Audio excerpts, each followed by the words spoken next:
gice cyatambutse mu nkuru igikomere twasize Joram yararimo aganira na Sky.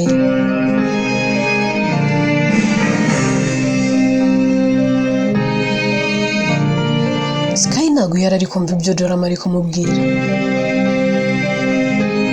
Ese aho yaje kubyumva? Tunyemerere inkuru yacu tuyihere kuri abangaba bombi babiri. Sky abwira Joram, kandi ati Joram, ibintu uri kumbwira ntabwo nabyumva pe. Keretse ahari njye nawe turi kurebana gutya nyine tugafesingana ukabimbwira face to face, nibwo nakizera ibintu uri kumbwira. Joram, wubwo we nyibwiriye ko njye nawe tutabana. Umbwira yuko umutima wawe ufite undi muntu wihebeye. Twemeranywa yuko nta mpamvu yo kugendera ngo kuki imiryango ishaka, twe tugomba kugendera ku cyo twe dushaka. And now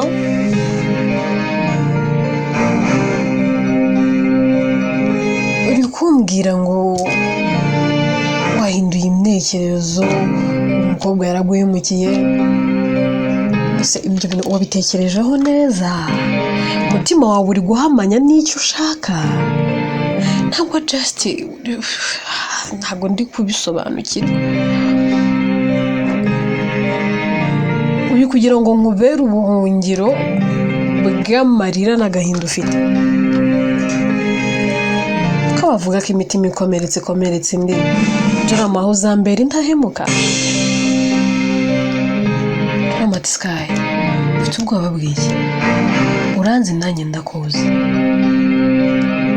Njye nawe tuzabana neza kandi mu mutuzo. Sky ati Joram, uzi n'ibindi?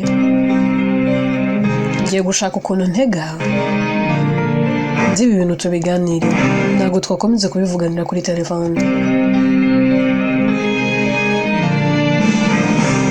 Joram ati nta kibazo, ngo ngutegereze ryari? Undi ati njyewe kano kanya ngiye gukatisha itike y'indege, ndaje turabonana vuba cyane rwose bidatinze. Joram ati okay, karubwo ndagutegereje.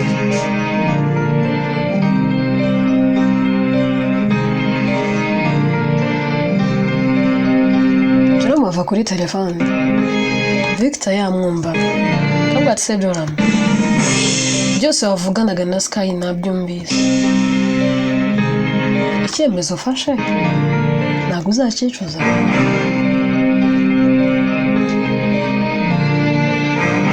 Uri guhamanya n'umutima wawe ko ubu ko ugiye gukorana na Sky aribwo buzakomora ibikomere ufite byo kubura Kiara. Bro, ntabwo wari ukwiye gufata iki cyemezo, wari ukwiye kubanza kwitonda. Hari ibikomere bitajya bipfa gukira ako kanya, bisaba igihe. Wari ukwiye kubanza kwihigira, ukabanza ukakira ko wabuze Kiara, ukabona kuvugwa ngo ugiye gufata icyemezo. Ubu urabona umwana w'abandi utagiye kumuhemukira. Undi ati hoya, ibyo ngiye gukora nabitekereje. Victor ati nyamara niba utihemukiye ukoreye ikintu kizima, nakuburiraga nka mukuru wanjye ufata icyemezo kizima. Joram ati ndabizi Sky yazambera umugore mwiza, kandi nanjye nzagera aho mukunda. Nta muntu udasimburwa mu buzima rega. Ese ko Kiara namubuze nzakomeza mbeho gutya gusa? Reka nemere nyine nk'urubuga. Iminsi iragenda ikicuma, Sky araza.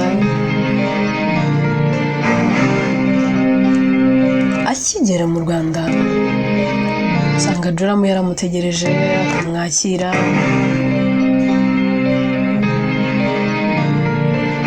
akamwitaho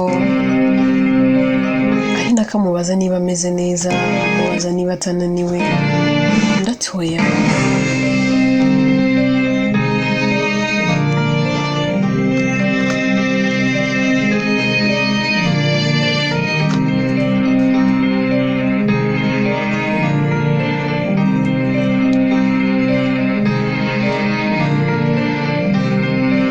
Sky ayira ko abwira Joram kambwa ati dushaka ahantu twicare tuganira amati hoye kano kanya se nturaruhuka nturana feelinga climate yo mu gihugu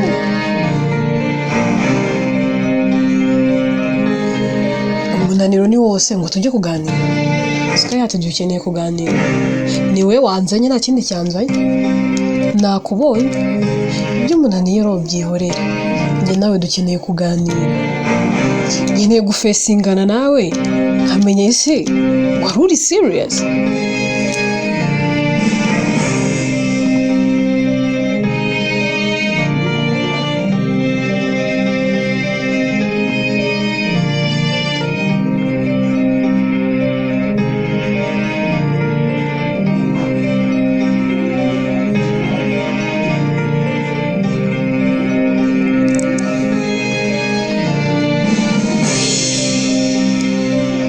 bagira bacyane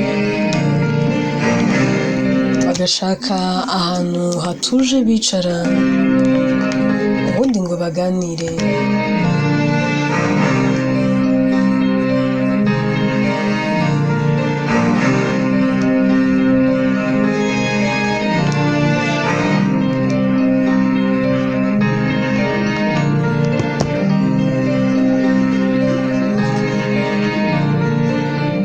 akimara kwicara Sky abwira Joram kambwa ati agira inkuru rero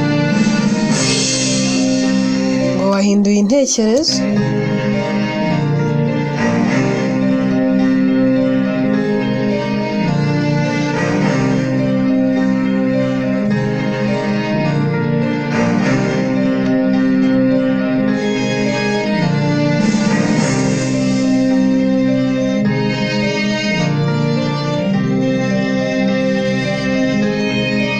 byakugendekeye gute Joram ati rero Sky mu by'ukuri ntabwo nahinduye intekerezo gusa ahubwo ndanakomeje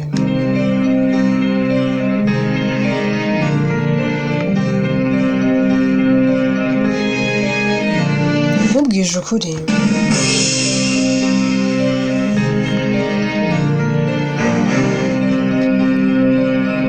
nshaka kubana nawe kandi byihuse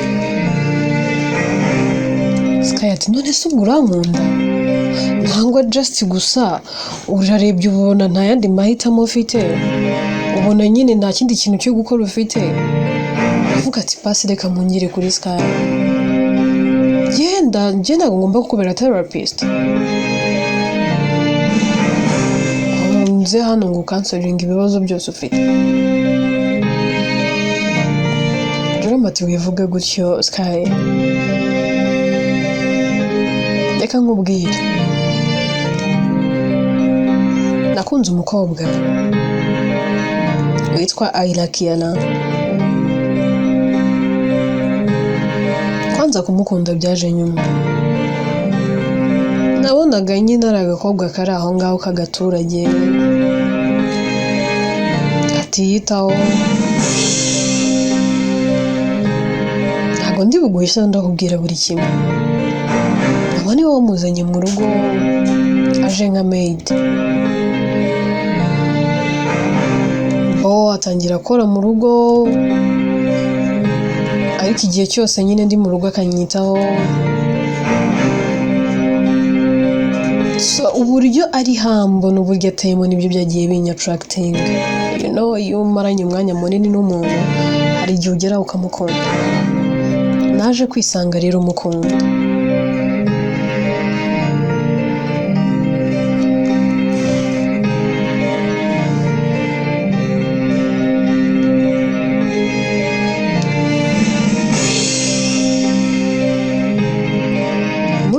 kumukunda naje kwisanga naramuteye inda.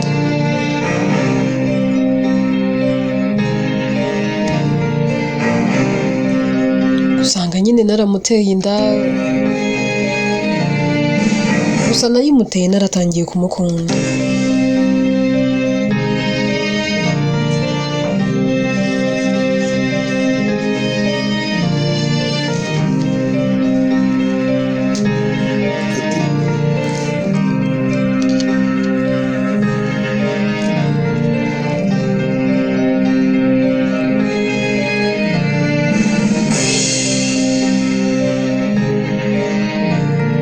Nibyo koko namukunze nk'umusazi, ndetse mwakira nk'umugore wanjye kubera ibyo ari bimaze kuba.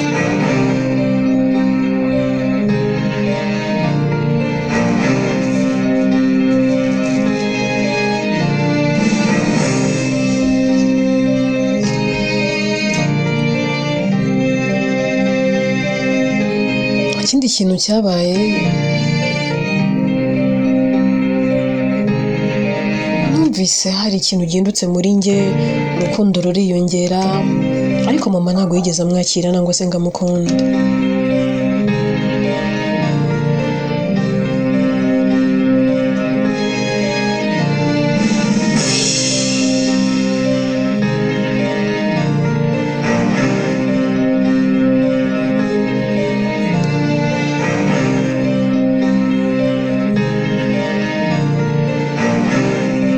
Ntiyigeze yakira Kiara nk'umukazana, ntiyigeze amukunda,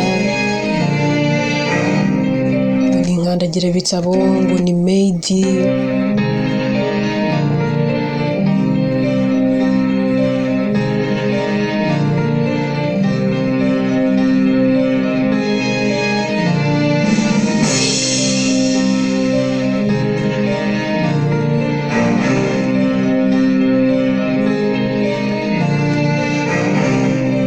Ikindi urabizi ko mama wanjye agukunda niwe yashyiraga imbere. Ubwo nyine nkubwiye in summer, kugira ngo nyine uhere ko wumva ko uwo mukobwa yaje mu buzima bwanjye mu buryo ntatekerezaga, ntanespektingaga, numvaga no kumukunda bitazigera bibaho. Ariko naje kwisanga ahubwo noneho mukunda nk'umusazi, ku buryo nageze naho njya mpangana na mama tugashwana tumupfa. Mama atamushaka njyewe mushaka. Ku bw'amahirwe make yanjye naye,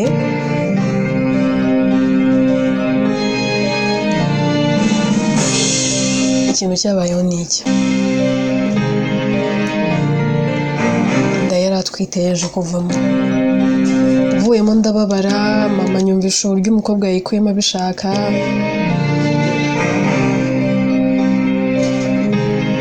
Ariko ku rundi ruhande nanjye nareba uburyo umukobwa nyine yari asigaye yitwara,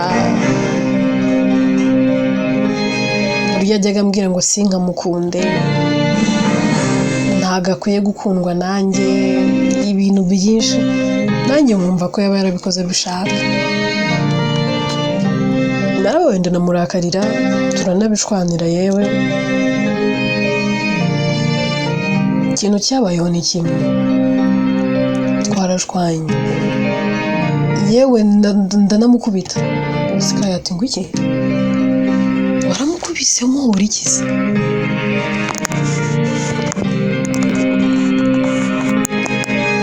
Ati nyine nananiwe gukontorora umujinya wanjye, yuko mama wanjye yaramaze kumbwira ngo inda yanjye irimo ku bushake.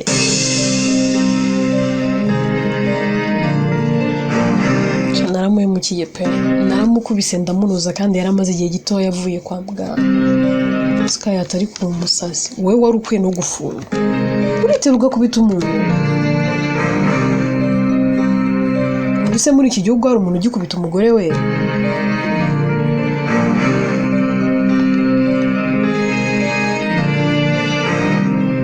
Ntabwo biba. ese kuki wowe ukontororwa n'uburakari kuki utakontorora umujinya wawe Dramati numvaga yarabikoze numvaga mbujije amahirwe yo kwitwa dadi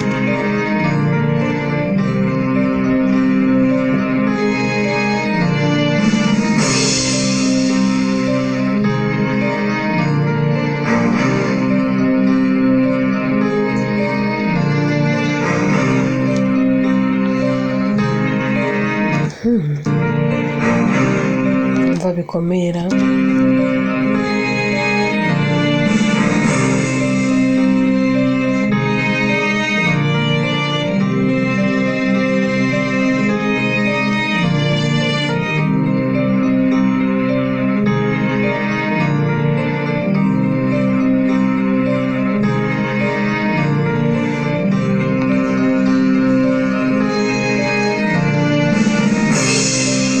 ndumva bindenze pe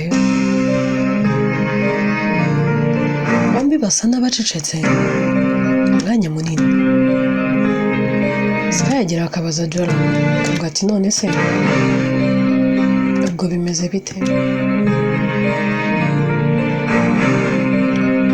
mwaje gutandukana gute se byatewe n'iki ko wambwiye ngo yaraguye mu kiyaga yaguye mu kiyaga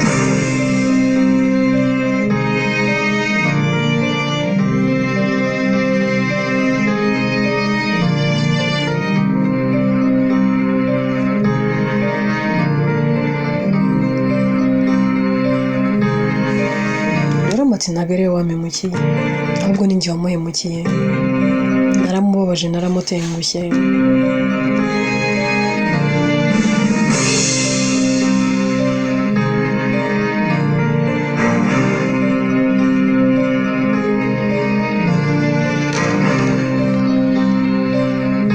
namukoreye ibyo atatekerezaga ko namukorera umva mama niba ataramushakaga nari nkwiye kumurwanaho nkamuba hafi ariko sinigeze mbikora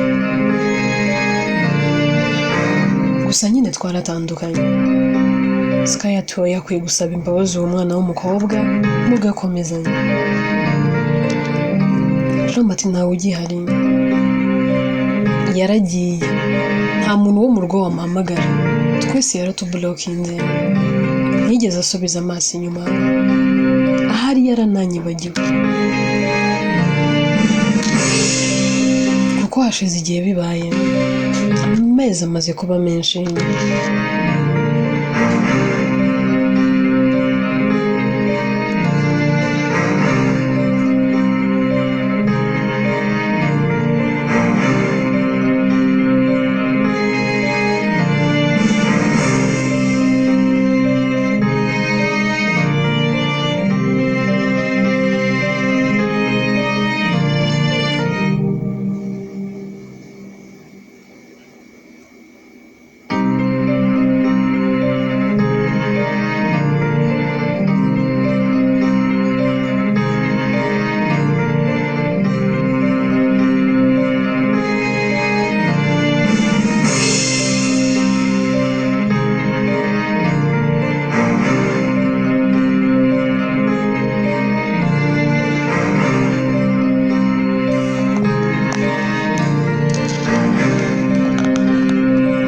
Sky yariyumvira abwira Jola akavuga ati none se Jola ntabwo nzaba victime y'ibikomere ufite nese uwo mukobwa ntukimukunda Dramati Sky ntabwo ndi bukubeshye ndakubwiza ukuri kandi ukuri ndi bukubwize niko kwa nyako wowe ubwawe uraza kugena icyanya cyo ntigikwiye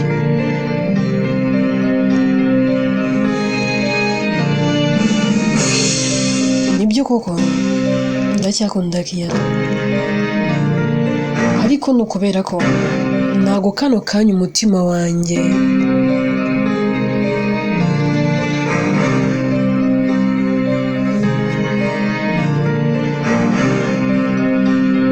warekura Kiyana byoroshye nkuko utamukunze byoroshye ni nako utamurekura byoroshye ariko nubimfashamo ukambera umwizero ukambera indahemuka, ukambera umugore mwiza, ukankunda ukampa urukundo, ukanyitaho, nkabona urukundo mu maso yawe.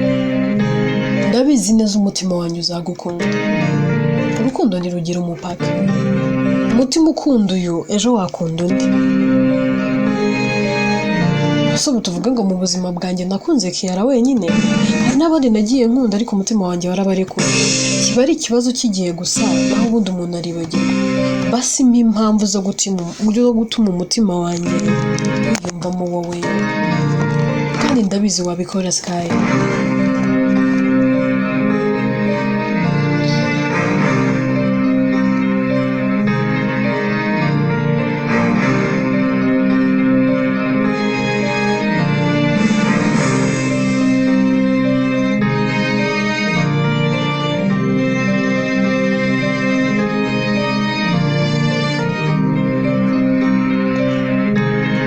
Yariyumvira akabwira Joram, akavuga ati Joram, ikintu cyonyine gitumye nkumva kurenza ibindi byose ni uko umbereye loyal.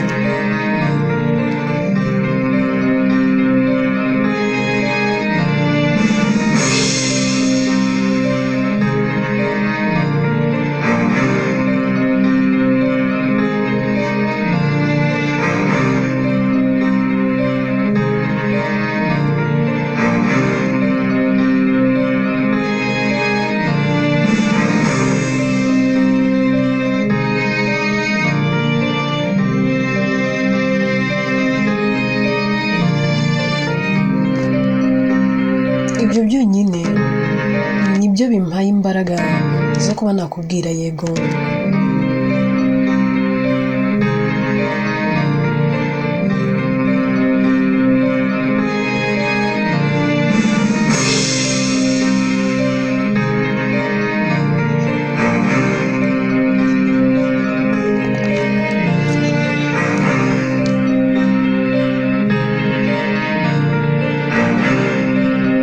Gukunze kurusha nagukundaga ariko biriyongera, nako biriyongereye.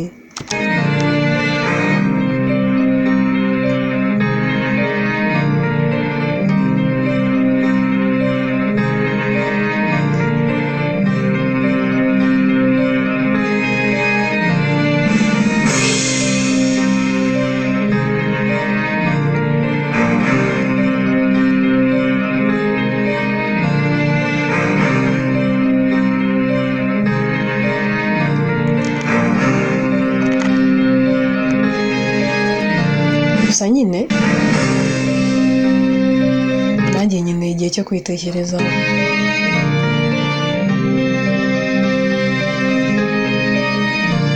Nkareba niba koko bikwiriye ko njye nawe nyine twakora ubukwe, sibyo? Ramate wikigiza nkana Sky. Mbwira yego nangwa se wowe. Igisubizo uragifite mu mutima wawe.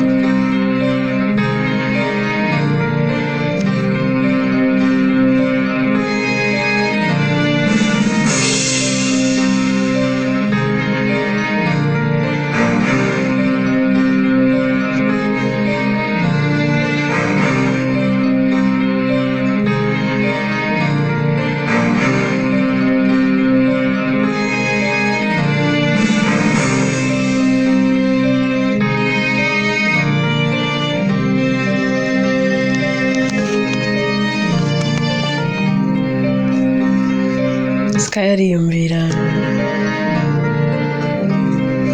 aherako abwira Joram, akavuga ati Joram, urabizi ko ngiye ngukunda no kuva na mbere hose. Nagiye nihagarara inshuro nyinshi nkakubwira ngo ufite undi muntu, ariko nakubeshye ukimbwira ko ufite undi muntu. Byarambabaje pe, bituma n'umutima wanjye ubabara. None wumva nakitesha amahirwe y'uko ngarukiye? Ntabwo biba.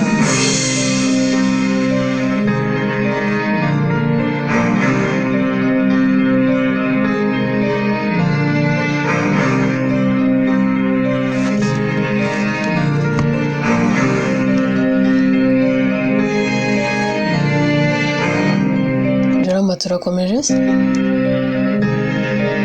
Sky ati urumva nafashe indege igitaraganya, atari uko nshaka gusfeshingana nawe mu maso ngo ndebe niba ibyo uri kuvuga uri serious. Yari rifite ubwo mvuga ni umugero urahindura intekerezo. Nari nababaye pe.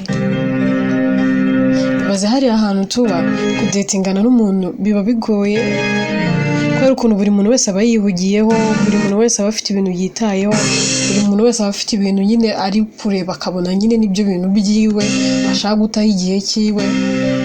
Nawe nari nizeye uburambwe ngo ufite undi muntu. Ibaza agahinda nagize icyo gihe. Numvaga ntazagaruka no mu Rwanda. Gusa reka nkubwize ukuri, nushaka n'ubuko bushyire mu gitondo.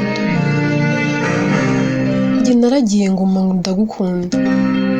Ukimbwira ko ufite undi muntu, narabaye ndavuga se gute Joramu yabinkora, abizi neza ko hereye mu bwana twakundanaga. Joramu ati rero ngiye buri impamvu nabikoze, numvaga nyine iyo umuntu amaze gukura agira amahitamo ye. Ikindi numvaga buri distance iri hagati yanjye nawe utakinkunda nyine ari ugukomeza nyine kugendera ku by'ababyeyi no kubyuba. Sky ati njye nagombaga kurinda isezerano. Uribuka njya kugenda amagambo nakubwiye? Ese urabyibuka ko njya kugenda nawe ubwawe utabishakaga? Uribuka ko nagiye ngasiga ubabaye uzenga amarira mu maso nanjye ngagenda ndira? Nagusezeranyije ko nzakubera indahemuka. Ngusezeranye ko nzakomeza kugukunda. Ngusezeranye ko nta wundi musore uzagusimbura. Ese wari warabyibagiwe? Nakomeje kurinda isezerano, ariko ukimbwira ko ufite undi nanze kubikwibutsa. Ndavuga n'ahari wabonye ntakwiye kuba uwawe. Gusa njye nari narakomeje kurinda icyo nari naravuganye nawe. Niyo mpamvu ntari kugorwa no kukubwira yego. Joramu agira atya agakora mu mufuka akavuga ati niba ukomeje rero mbariye impeta. Sky ati kuyambara gusa ahubwo yinyambike gira vuba. Gira vuba utarisubira. Ariko nkwambitse impeta nta muntu wo mu muryango uhari, nta n'umuntu uri bufotore, nta n'umuntu uri bukamere. Ego Yesu. Sky ati ibyo bivuze iki? Ntago ari ngombwa, n'ubundi urugo n'urwanjye nawe n'urwa babiri. Ni ngombwa ko ndamenya ko wanyambitse impeta? Ni ngombwa ko undi wese abimenya? Turagenda tubibabwira, ubwo nyine turakora akarori inyuma gatoya tubereka ko turi serious da. Cyaze nishimiye ko ngarukiye. Joramu humura nzagukunda. Humura sinzatuma wicuza. Nzakubera icyomoro, nzakubera ubwugamo, nzakubera ubuhungiro, nzakubera indahemuka. Sinzatuma wicuza. Yego ndi umuntu ahari nakoze, ariko nzajya nca bugufi ngusabe imbabazi nk'umugabo wanjye. Imana izame kukubera indahemuka, izandinde kukubabaza. Ndagukunda uyu munsi, ngukunda ahahise ndetse n'ahazaza. I love you forever and ever.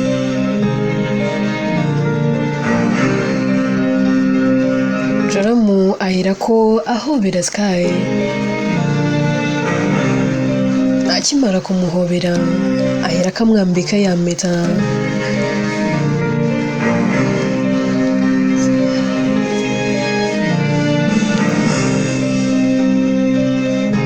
Nyuma yo kumwambika iyo mpeta barongera bagahoberana, ukabona ibyishimo birahari ku mpande zombi.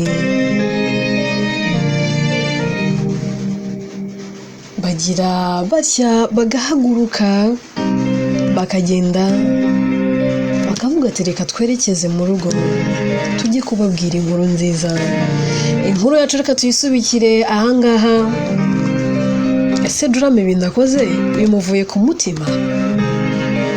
Ese hazabasha kwibagirwa Kiara? Azakunda umugore we ayambitse impeta amukunde yibagirwe Ayla Kiara burundu? Nangwa afashe icyemezo azicuza ubuzima bwe bwose?